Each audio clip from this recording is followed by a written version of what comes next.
Bosi hapa si fresh hapa. Hapa fresh. Sasa unajua mapenzi yanataka ubunifu. Sasa hii Eliza hii hapa chini andika I love you. Huyu mtu sijampata. Kwa hiyo natumia kama kumvuta. Namtia sound alafu navua shati. Kwa tia ki I love you hapa. Utakufa vibaya wewe na kuhurumia.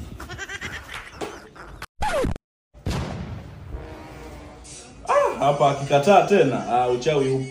Msimu.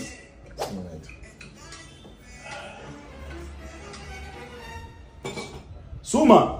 Oya mwanangu Dula, tusali sana mwanangu. Kwa nini tena?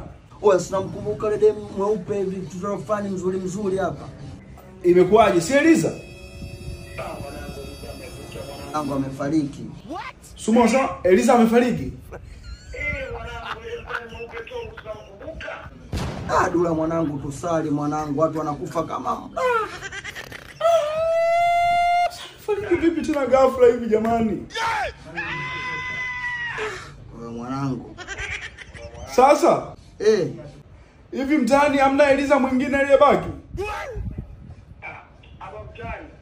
Hamna demu yote anaitwa Eliza? Eliza alobaki mwanangu, si nani yule nani? Bibi yake Mesha ndo anaitwa Eliza hapa mtaani, ndo alobaki mwanangu. What be this? Jesus. Bibi yake Mesha. Bibi yake Mesha mwanangu ndo anaitwa mwanangu, acha isi. Ndo alobaki mtaani hapa.